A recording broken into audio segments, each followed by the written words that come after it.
I'm Corbett Wall with DV Auction, here with your feeder flash for Tuesday, May the 11th, brought to you in part by Bromwich Commodities.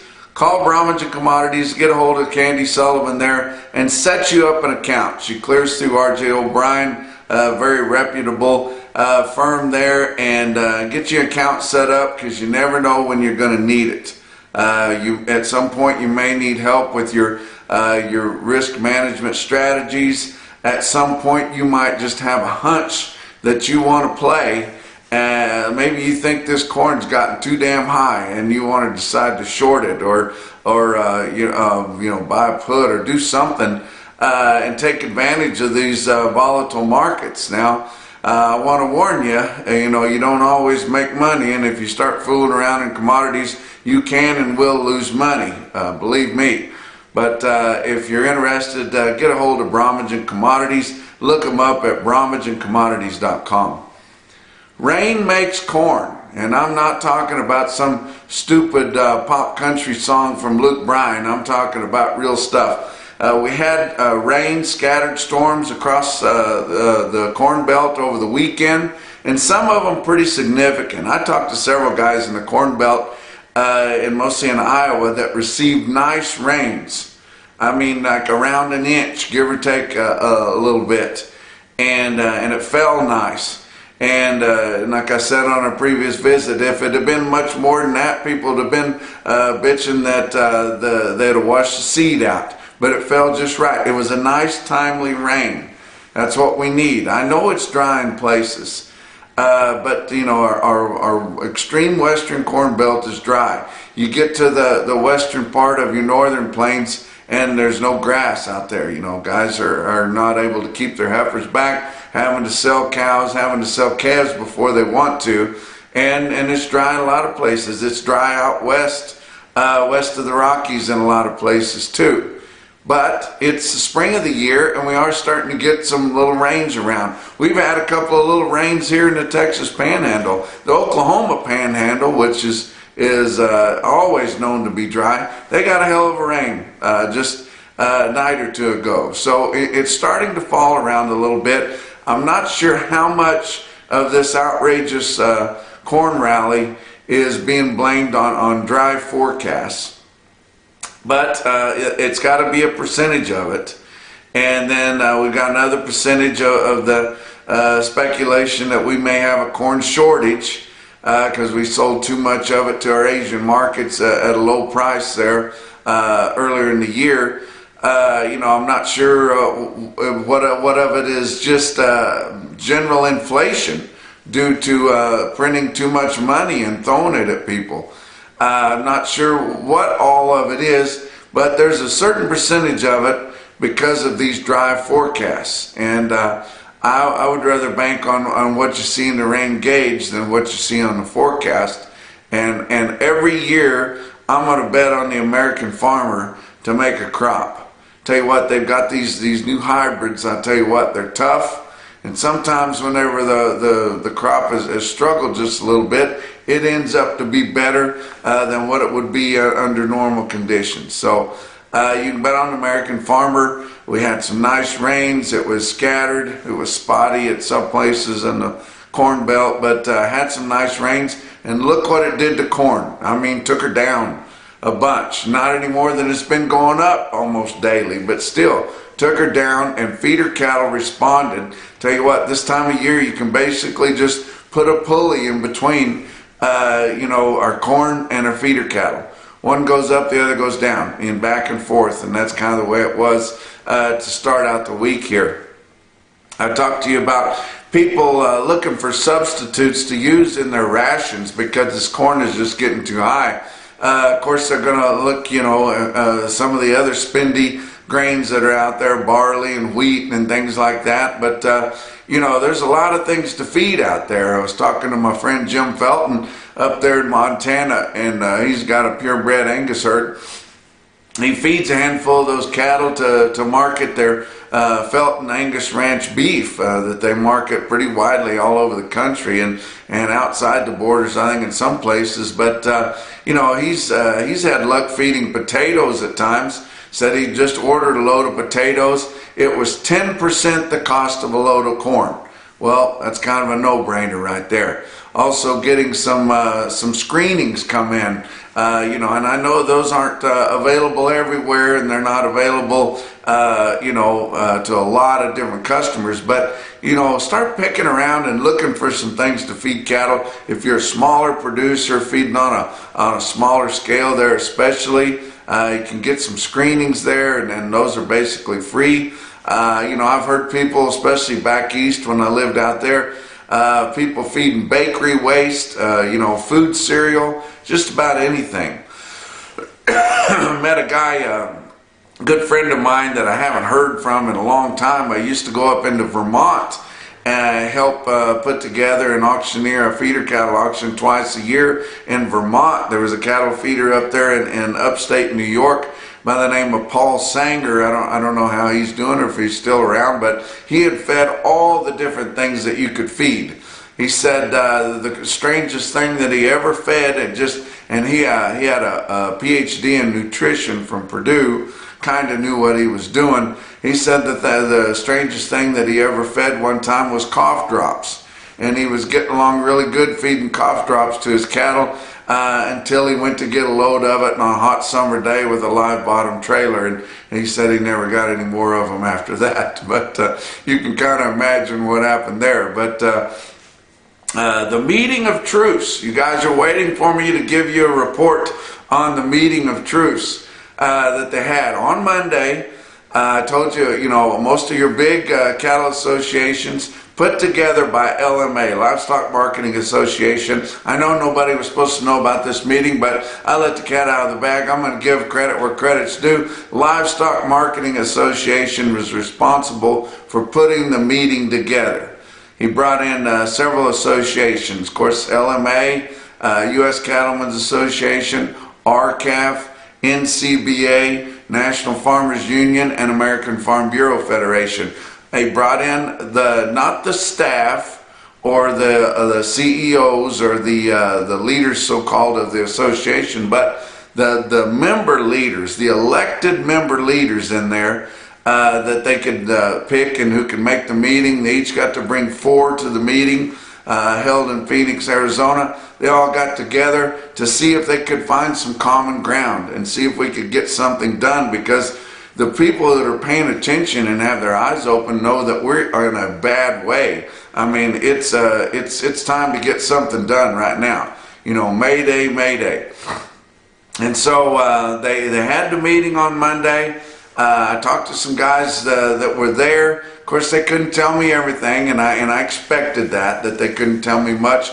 But they did say that it was a robust meeting, and all the participants there were engaging, they were outspoken, and they found a whole lot more that they were in agreement with, or that they had in common, than the differences they had. And really, the guys I talked to were just really impressed with everybody that came to the meeting. They were encouraged about it. They were excited about the results of it, and they talked on several different angles. And we don't really have anything to report from there. That's going to come later. But they did decide that they would take the things that they had gotten together on, and they would take them back to their respective associations. They would kind of compare them against policy. Of course, they can't go against policy if they're representing that association, but they would go compare them against policy and see if they could. And then in a week, next Monday, we're expecting, they're going to put out a joint statement, kind of a press release there. And so then we'll get to see what they kind of came to agreement on, and see how it goes from there. So about as good as we could have hoped for. And I tell you what, if the Packers kind of pay attention to that, don't give these guys any reason to have a belief. If they start getting their heads together, we may have trouble here. Yeah, it's coming, guys. They've decided to quit fighting, find the things that they can agree upon, come together and get some things going that will help save this industry. But pretty excited about that. Let's talk about your board. on Monday. June live cattle futures up $2.20 at 118.22. August up $1.50 at 120.35. You're going out from there. Excuse me, they were unchanged to up $1.10. So pretty good gains on your live cattle. And like I always say, I don't know what the hell live cattle futures have to do, especially nearby, with corn. They're done with corn, but it just kind of goes with cattle. The feeder cattle pulled them up a little bit. And May feeder cattle for nearby here spot contract up 372. Wow, big gains. 135.45, getting a little bit of that back. August up 442 at 148.70. That's still a far cry from the 162 or so it was just a few weeks ago, but big gains there. Going out on your back months on your feeder cattle up 235 to up 402. How about your grains? May corn down 24 3/4 cents at 748. 748 sounds really high to be down that much, but you know, had those rains. We've also got this supply and demand report coming on Wednesday that we're starting to get lined up for that. That could spoil the whole party on these record-breaking grain prices if they come in and decide that we have devoted a lot more acres than what they thought to corn, beans, or both, and that our ending stocks for both old crop and new crop are more than what they expected. We'll find out about that middle of the week. December new crop corn down 27 1/4 cents at 609 1/4. How about May beans down just a buck at 16.20, but new crop November beans down 19 1/4 at 14.14 1/4. How about your weighted average on last week's negotiated fed cattle movement out of your 5-area feeding region? 74,900 head, which is better than what we've seen lately, and most of that was on charity bids. That 74.9 compares to 58,300 the previous week, 55,100 the same week a year ago. Live steers and heifers ranged in price last week from 117 to 120, but the weighted average on live steers was 118.36, down about 53 cents compared to the weighted average price on live steers the previous week. Maybe I'll get over this one of these days. How about dress prices? 187 to 192, weighted average on dress steers 188.53, down $1.91. So the market fell a lot worse on our dress prices, and that's because it was lower in the northern plains. The guys in the southern plains dug their heels in and really wouldn't take much less than 119, especially there middle to the end of the week, and it held a little bit better. But they don't have much dress trade in the southern plains. But nationwide negotiated sales were 83,900 head compared to formula sales of 262,400 head. There's our problem, guys. But of the 83,900 head, about 29,800 or 36% of them were for the 15 to 30 day delivery. Only sales I saw on Monday, few loads in Iowa at 120, which is kind of encouraging actually. Box beef cutout values soared again. I don't know where we're going to see those land, but they just keep gaining in bunches and bunches and bunches. But choice cuts Monday afternoon, 309.11. 309.11, and they're buying dress cattle at 188.50 on the weighted average. That is a lot of gravy to sop up in between there, and the packers are hogging it all. 309.11 on Monday afternoon for choice cuts, up 323 on the one-day session. Select is damn near $3 a pound, 293.76, up 349. What else is going on?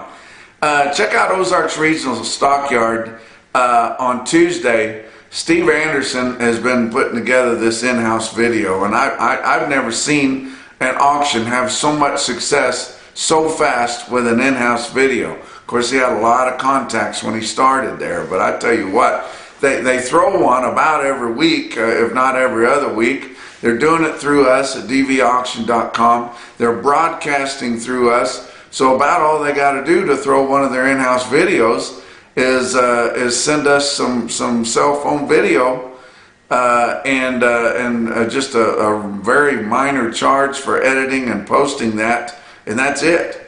Whenever they decide to have their video auction through the regular sale, they just stop, click on the lots in order and have a video auction, and everybody in the seats and everybody online can be active in the in-house video.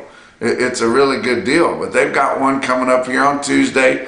Usually do that in the middle of the day if you're watching Ozarks Regional Stockyard Sale there on Tuesday on dvauction.com. If they've got a pretty good run. Tell you what, Brad Goodman's got 1,100 head on offer himself on Tuesday's in-house video. About 500 yearling steers weighing from 8 to 9 and 500 head of 7-weight heifers. Most of the cattle are in northeast Oklahoma, actually. So if you guys, scared of where they're at, they look like number one Okie type cattle to me, good enough to pretty much go anywhere, especially this time of year. Check them out, guys. It's a pretty good deal, and if you're interested in those cattle, don't miss out on bidding on them. Also want to brag a little bit on DV Auction, give you our April production sale report. We're getting towards the end of our sales season now. Our bread and butter is production bull sales, and we do a jillion of them, and we did a bunch of them in April too. Production sale report, bids on the DV Auction console through April on our production sales, that's not including our regular feeder cattle auction. This is just on production sales. Over 22,000 bids. We had near 3,800 lots that were sold on there, and total purchases of $15.7 million. Tell you what, guys, if you're having a production sale and you're not using DV Auction on there, I tell you what, the amount of buyers that we have in our system that could be eligible to bid on your bulls, and there's no way you could know them all. But you can expose your sale to that many buyers, reputable buyers that have been proven. And if you're looking for your fall sale or getting ready for next year, you might want to keep that in mind, guys. Also, this report, I'm going to brag on myself now. Feeder Flash on YouTube has surpassed 10,000 subscribers. And I don't get near all my viewers on YouTube. In fact, I don't even push YouTube on social media. It's just where people go on there and watch these reports sometimes. But over 10,000 subscribers that get a notice every time this video is posted. That's kind of a big deal there. Don't just put videos on Facebook, guys, and then every time somebody swipes by them, that's another view. No. You click on this report because you know what it is, you know what you're getting into, and our average listener time is about 11 minutes, which is unheard of.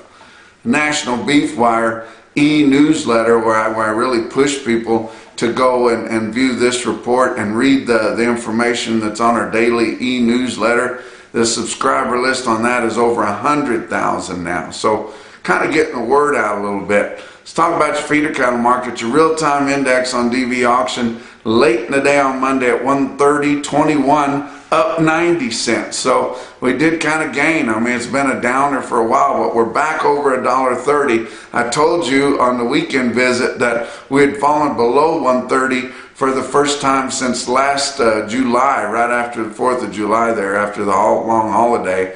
But back above 130 now already, and then we hope to kind of get back on the gaining side. Look at your big sales on Monday. Oklahoma National Stockyards, Oklahoma City, 6,500 head. Feeders there steady to $2 higher. Steer calves $2 to $4 higher. Heifer calves about steady. Joplin Regional Stockyards, 4,000 head. Steers pretty much steady, and heifers steady to $4 higher. Tell you what, I tell you, I had a hell of a sale on Monday. It was Russell Livestock in Russell, Iowa. About 4,000 head. You can watch that sale on DV Auction every Monday. Compared to 2 weeks ago, feeder cattle were ranging from steady to firm to sharply higher. Tell you what, the market reporters ain't the best in that kind of country, and when you're having a every 2 week sale, you can't really pin the trend down that great. But to sharply higher. I looked at your automated market report here, and you guys can look at it too. Look at your best tested weights, which were throughout. But 474 head of the 5-weight steers averaged 548 at 164.70, the average on all of them. 529 head of the 6-weight steers averaged 658 at 150.102. 545 head of the 7-weight steer calves averaged 751 at 142.98 on the average of all of them. How about a couple of heifer deals? 615 head, 656-pound heifers on the average of the 6 weights averaged 138.65, and 527 head of 7-weight heifers averaged 741 at 131.71 on the average of all of them in the barn there. How about some individual quotes? How about Huron Continental Marketing in Huron, South Dakota? On Monday, they had 100 head of steer calves weighed 531 at $188. Hadn't heard any of that high for a while.